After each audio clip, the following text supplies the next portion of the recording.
Lionel Scaloni এমন এক নাম যা আর্জেন্টিনার ফুটবল ইতিহাসে চিরকাল অমর হয়ে থাকবে।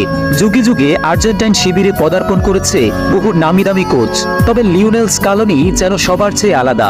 একের পর এক ব্যর্থতায় গোটা আর্জেন্টিনা দল যখন ক্লান্ত পরিশ্রান্ত, তখনই হাসিমাখা মুখে দলের সকল দায় দায়িত্ব নিজের কাঁধে তুলে নেন এই আর্জেন্টাইন ভদ্রলোক। প্রতিজ্ঞা করেন মেসিদের হাতে এনে দিবেন সোনালী ট্রফি। নিজের সেই প্রতিজ্ঞা তিনি অবশ্য অক্ষরে অক্ষরে পূর্ণ করেছেন। দলের দায়িত্ব গ্রহণের মাত্র 4 বছরের মধ্যেই আলবি সেলেস্তেদের দীর্ঘ 28 বছরের শিরোপা খরা মিটিয়ে দিয়ে তাদের ট্রফি ক্যাবিনেটে এনে দিয়েছেন কোপা আমেরিকা ট্রফি। এর ঠিক 1 বছর পরেই কাতার বিশ্বকাপের ট্রফি জয়ের মাধ্যমে আর্জেন্টাইন ভক্তদের হাতে যেন আকাশের চাঁদ এনে দেন তাদের প্রিয় কোচ লিওনেল স্কালোনি। যদিও শুরুর দিকে কোনো আর্জেন্টাইন ভক্তই স্কালোনিকে কোচ হিসেবে মেনে নিতে পারেননি। 2018 সালে আর্জেন্টিনার তৎকালীন প্রধান কোচ সাম্পাওলির বিদায়ের পর একজন হাই প্রোফাইল কোচের স্বপ্ন দেখেছিল আলবি সেলেস্তের সমর্থকেরা। তবে একদিকে বিশ্বকাপ ব্যর্থতা, অন্যদিকে বোর্ডের আর্থিক দুর্দশার কারণে নামি দামি কোচ নিয়ে আসাটা ছিল অসম্ভব। তাই উপায় না দেখে শেষমেশ সাম্পাওলির সহকারী কোচ লিওনেল স্কালোনির হাতেই মেসি ডি মারিয়াদের দায়িত্ব তুলে দেয় আর্জেন্টাইন ফুটবল ফেডারেশন। তবে দায়িত্ব গ্রহণের পর থেকেই আর্জেন্টাইন ফ্যানদের রোষানলের মুখে পড়তে হয় স্কালোনিকে।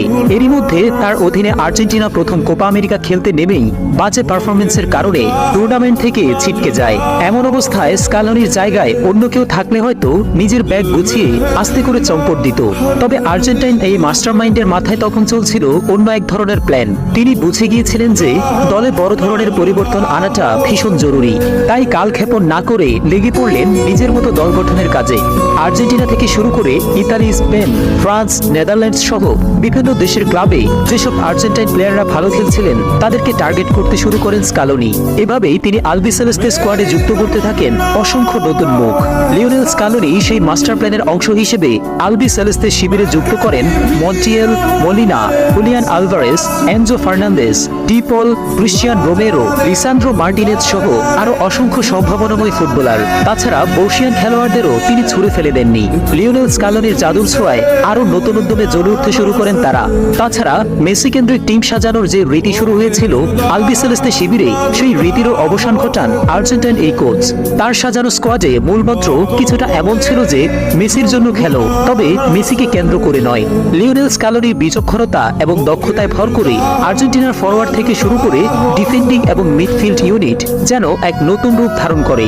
তবে একজন বেস্ট গোলকিপারের অভাবে টিম কম্বিনেশনের ষোলকলা পূর্ণ হচ্ছিল না।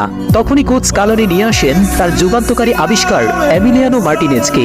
আর্জেন্টিনার ত্রাণকর্তার রূপে আবির্ভাব হওয়া এই গোলরক্ষককে চেনার মতো ক্ষমতা স্কালোনি ছাড়া হয়তো আর কারোই ছিল না।